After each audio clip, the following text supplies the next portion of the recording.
B J P ഇപ്പോൾ മണ്ഡല പുനഃക്രമീകരണവുമായിട്ട് മുന്നോട്ട് പോവുകയാണ്. അപ്പോൾ നിലവിലുള്ള സാഹചര്യത്തിൽ നിന്നുകൊണ്ട് ഉത്തരേന്ത്യയിൽ വലിയ തോതിൽ സീറ്റുകൾക്ക് വർധനയുണ്ടാകും. അപ്പോൾ അതിനെ പ്രതിപക്ഷ കക്ഷികൾ ഒന്നടങ്കം എതിർക്കുകയാണല്ലോ. അപ്പോൾ അവരുടെ ആ ഒരു നടപടി എങ്ങനെ നോക്കിക്കാണുന്നു? അതായത് പ്രതിപക്ഷ കക്ഷികൾ ഇല്ലാത്ത ഒരു നുണ പ്രചരിപ്പിച്ചിട്ട് അവസാനം അതില്ലാത്തതാണെന്ന് അവർക്കറിയാം.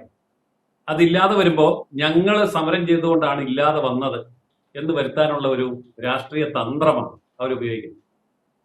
ഉത്തരേന്ത്യയില് വൻതോതിൽ സീറ്റുകൾ വർദ്ധിക്കുന്നു, ദക്ഷിണേന്ത്യ തഴയപ്പെടുന്നു, കട്ടിംഗ് സൗത്ത് ആവശ്യമാണ്, ദക്ഷിണേന്ത്യ ഇന്ത്യ വിട്ടു പോകണം, ഇതൊക്കെയാണ് ഇപ്പോഴത്തെ ആവശ്യം.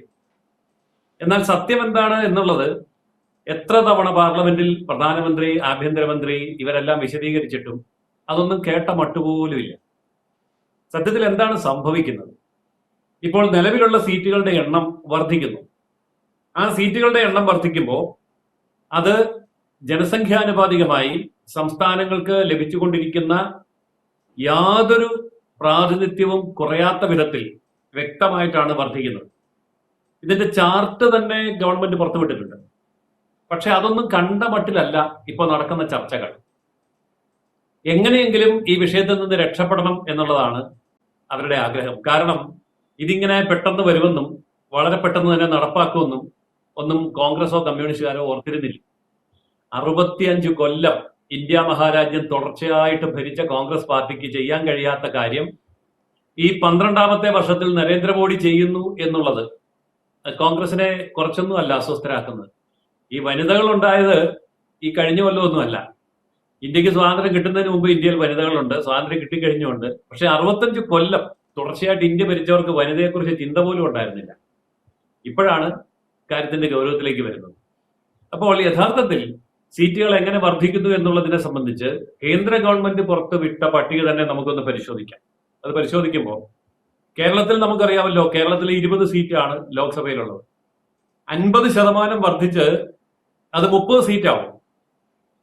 അതുപോലെ തന്നെ തമിഴ്നാട്ടില് 39 സീറ്റ് ഉണ്ടായിരുന്നത് 59 സീറ്റായിട്ട് വർദ്ധിക്കും.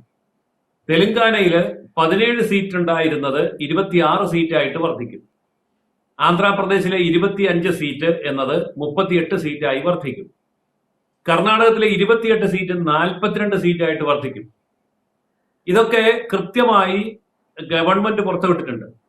അപ്പോൾ പിന്നെ ഉത്തരേന്ത്യയിൽ മാത്രമാണ് വർദ്ധിക്കുന്നത്, ദക്ഷിണേന്ത്യ തഴയപ്പെടും എന്ന് പറയുന്നതിൽ യാതൊരു അർത്ഥവുമില്ല. ഇനി ഉത്തരേന്ത്യയിലെ കണക്ക് നമ്മൾ എടുക്കുകയാണെങ്കിൽ യു പിയിൽ 80 സീറ്റുള്ളത് 120 ആകും എന്ന് പറഞ്ഞാൽ അതിന്റെ അർത്ഥം എന്താണ്? 80ന്റെ നേരെ പകുതി 40, 80ഉം 40ഉം 120. ഇത് തന്നെയല്ലേ കേരളത്തിലും? കേരളത്തില് 20, 20ന്റെ നേരെ പകുതി 10, 20ഉം 10ഉം 30. അപ്പോൾ ആനുപാതികമായി ആണ് വർദ്ധിക്കുന്നത്. ഇപ്പൊ യു പിയിൽ കണ്ടമാനം വർദ്ധിക്കുന്നു എന്ന് പറയുമ്പം കേരള ജനസംഖ്യയുടെ 10 ഇരട്ടിയുണ്ട് യു പിയിലെ ജനസംഖ്യ. ഇതാരും പറയുന്നില്ല. അപ്പൊ കേരളത്തിന്റെ 10 ഇരട്ടിയാണ് അവിടെ സീറ്റ് കിട്ടേണ്ടത്. എന്ന് പറഞ്ഞാൽ 300 സീറ്റാണ് ശരിക്കും പറഞ്ഞാൽ കിട്ടേണ്ടത്. കേരളത്തിന്റെ 10 ഇരട്ടി ജനസംഖ്യയുള്ള യു പിയില് 120 സീറ്റേ ഉള്ളൂ.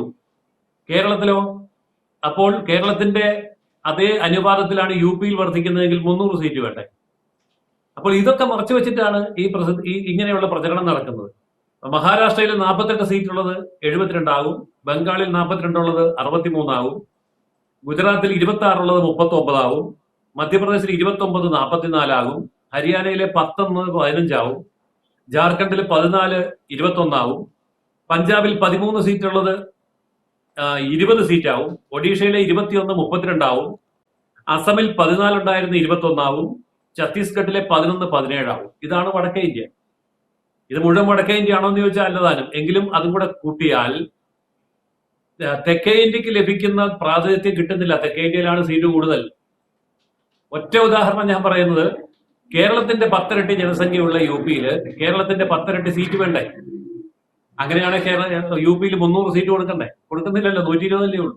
അപ്പൊ തെക്കേ ഇന്ത്യക്കാൾ സീറ്റ് കുറവാണ് വടക്കേ ഇന്ത്യയിൽ എന്നുള്ളതാണ് സത്യം. ഇതിന് പിന്നിലെ ബി ജെ പിക്ക് പല അജണ്ട ഉണ്ടോ? അപ്പൊ ഉത്തരേന്ത്യയിലെ സംസ്ഥാനങ്ങൾക്ക് സീറ്റ് വർദ്ധിക്കുന്നു. ഇതിന്റെ പിന്നില് ബി ജെ പിക്ക് കൃത്യമായ അജണ്ട ഉണ്ട്. ആ കൃത്യമായ അജണ്ട ഇതാണ്: എല്ലാ പ്രദേശങ്ങളിൽ തെക്ക് കിഴക്ക് വടക്ക് പടിഞ്ഞാറ് എന്ന വ്യത്യാസമില്ലാതെ എല്ലാ പ്രദേശങ്ങളിലും ഉള്ള ജനപ്രാതിനിധ്യം വർദ്ധിക്കണം. കാരണം നമ്മുടെ ജനസംഖ്യ 150 കോടിയിലേക്ക് എത്തുകയാണ്. 150 കോടിയിലേക്ക് എത്തുന്ന ജനസംഖ്യയ്ക്ക് ആനുപാതികമായിട്ടുള്ള ജനപ്രതിനിധികൾ പാർലമെന്റിൽ വേണം എന്നുള്ളതാണ് BJPയുടെ വ്യക്തമായ അജണ്ട. അപ്പോൾ എന്താന്ന് വെച്ച് കഴിഞ്ഞാൽ നമ്മുടെ ഈ സൗത്ത് ഇന്ത്യൻ സംസ്ഥാനങ്ങൾക്ക് സീറ്റ് കുറയുന്ന ഒരു അവസ്ഥയിലേക്ക് എത്തുമല്ലോ. അപ്പോൾ അത് ഇലക്ഷനിൽ വരുമ്പോൾ ഇന്ത്യ എന്നേക്കും BJPക്ക് ഭരിക്കാനായിട്ടുള്ള ഒരു അജണ്ടയുടെ ഭാഗമാണെന്നാണ് അവർ ആരോപിക്കുന്നത്, പ്രതിപക്ഷ കക്ഷികളെല്ലാം. അല്ല, ഞാനിപ്പോ തന്നെ തെളിയിച്ചു കഴിഞ്ഞല്ലോ. തെക്കേ ഇന്ത്യയിലാണ് സീറ്റ് കൂടുന്നത്, വടക്കേ ഇന്ത്യയിലല്ല. തെക്കേ ഇന്ത്യയുടെ അത്രയും സീറ്റ് വടക്കേ ഇന്ത്യയിൽ ഇല്ല. അപ്പോ കേരളത്തിൽ 2.5 കോടി 3 കോടി ജനസംഖ്യയുള്ള കേരളത്തിൽ 30 സീറ്റ് ഉണ്ടെങ്കിൽ 30 കോടി ജനസംഖ്യയുള്ള UPയിൽ 300 സീറ്റ് വരണ്ടേ? കേരളത്തിന്റെ 10 ഇരട്ടി ജനസംഖ്യയുള്ള UPയിൽ 10 ഇരട്ടി സീറ്റ് വരണ്ടേ? അവിടെ 120 സീറ്റേ ആവുന്നുള്ളൂ. അപ്പൊ തെക്കേ ഇന്ത്യക്കാണ് സീറ്റ് കൂടുതൽ, വടക്കേ ഇന്ത്യയിൽ സീറ്റ് കുറയുകയാണ്. അപ്പൊ ഇങ്ങനെയുള്ള കാര്യങ്ങൾ ചർച്ചയിലേക്ക് വരുന്നില്ല. അതുകൊണ്ട് നമ്മുടെ ഈ ചർച്ച, ഈ വിഷയം പറയാനുള്ള ഒരു അവസരമായിട്ട് ഞാൻ കണക്കാക്കുകയാണ്. തെക്കേ ഇന്ത്യയുടെ ആധിപത്യം വരാൻ പോവുകയാണ്. കാരണം ദക്ഷിണേന്ത്യയിൽ തന്നെ 195 സീറ്റ് വരികയാണ്. നേരത്തെ ഉണ്ടായിരുന്നത് 129 സീറ്റ് മാത്രമാണ്, അത് 195 ആവുകയാണ്. അപ്പോൾ ഈ വർധനവ് വടക്കേ ഇന്ത്യയിൽ ഇല്ല. വടക്കേ ഇന്ത്യയിൽ ഇതിന് ആനുപാതികമായിട്ട് വർദ്ധിക്കുകയാണെങ്കിൽ വർദ്ധിക്കേണ്ടിയിരുന്ന ഇതല്ല. അപ്പൊ ശരിക്കും പറഞ്ഞാൽ ദക്ഷിണേന്ത്യയുടെ ആധിപത്യം വരികയാണ്. ഈ ദക്ഷിണേന്ത്യൻ ആധിപത്യം ചർച്ച ചെയ്യപ്പെടാതിരിക്കാൻ വേണ്ടിയാണ് ഉത്തരേന്ത്യയിൽ ആധിപത്യമാണ്, ദക്ഷിണേന്ത്യ തടയപ്പെടുകയാണ് എന്ന് പറയുന്ന മുൻകൂർ നുണ അടിച്ചുവിടുന്നത്. അപ്പൊ ശരിക്കും യഥാർത്ഥത്തിൽ ഗുണം കിട്ടുന്നത് സൗത്ത് ഇന്ത്യക്കാണ് അല്ലേ? തീർച്ചയായിട്ടും സൗത്ത് ഇന്ത്യക്ക് വലിയ മുൻതൂക്കം ലഭിക്കും. ആ മുൻതൂക്കം ചർച്ച ചെയ്യപ്പെടരുത്. ഇതുമായിട്ട് ബന്ധപ്പെട്ട് ഈ കട്ടിംഗ് സൗത്ത് പ്രചരണങ്ങളൊക്കെ ഒരുപാട് രംഗത്ത് വരുന്നുണ്ട്. അതിനെയൊക്കെ എങ്ങനെ നോക്കുകയാണെന്ന്? കട്ടിംഗ് സൗത്ത് പ്രചരണം വിദേശ ഫണ്ടിങ്ങോട് കൂടി നടക്കുന്ന ഇന്ത്യ വിരുദ്ധ നീക്കമാണ്. അതായത് ഇന്ത്യ ഒരു വൻ ശക്തിയാകാൻ പോവുകയാണ്. ഇപ്പോൾ ലോകത്ത് 5ാമത്തെ സാമ്പത്തിക ശക്തിയാണ്. ലോകത്തെ ശാസ്ത്ര സാങ്കേതിക രംഗത്ത്, പ്രതിരോധ രംഗത്തൊക്കെ ഇന്ത്യ ഒരു വൻ ശക്തിയാണ്. സ്ഥാനം പോലും നിർണ്ണയിക്കപ്പെടാൻ പറ്റാത്ത രീതിയിലുള്ള വൻ ശക്തിയാണ്. എന്ന് പറഞ്ഞാൽ പല കാര്യങ്ങളിലും നമ്മൾ അമേരിക്കയേക്കാൾ, ഫ്രാൻസിനേക്കാൾ, ബ്രിട്ടനേക്കാൾ ഒക്കെ അഡ്വാൻസ്ഡ് ആണ്. അപ്പോൾ അങ്ങനെയുള്ളപ്പോ ഇന്ത്യയെ ഇങ്ങനെ വിട്ടാൽ ഒക്കില്ല. ഇന്ത്യയെ തകർക്കണം. അതിന് കട്ടിംഗ് സൗത്ത് എന്ന് പറഞ്ഞ ഒരു ആശയം കൊണ്ടുവന്ന് ചർച്ച ചെയ്ത് ദക്ഷിണേന്ത്യ തഴയപ്പെടുകയാണ് എന്നുള്ള വ്യാജ നെറേറ്റീവ് ഉണ്ടാക്കി ഒരു വേർതിരിവ് സൃഷ്ടിച്ച് ഇന്ത്യയെ മുറിക്കാനുള്ള ശ്രമമാണ്. അതിന്റെ പിന്നിലുള്ളത് വിദേശ ശക്തികളാണ്. അതിനെ നേരിടാൻ തന്നെയാണ് സർക്കാരിന്റെ നീക്കം. നമുക്ക് അറിയാവുന്നതുപോലെ ഇപ്പൊ മാവോയിസ്റ്റുകൾ FCRA ഫണ്ട് നിരോധനം വന്നപ്പോൾ മാവോയിസ്റ്റുകൾ തീർന്നു പോയല്ലോ. FCRA ഫണ്ട് നിരോധിച്ചപ്പോ കർഷക സമരം തീർന്നു പോയല്ലോ. FCRA ഫണ്ട് നിരോധിച്ചപ്പോ മണിപ്പൂർ കലാപം തീർന്നു പോയല്ലോ.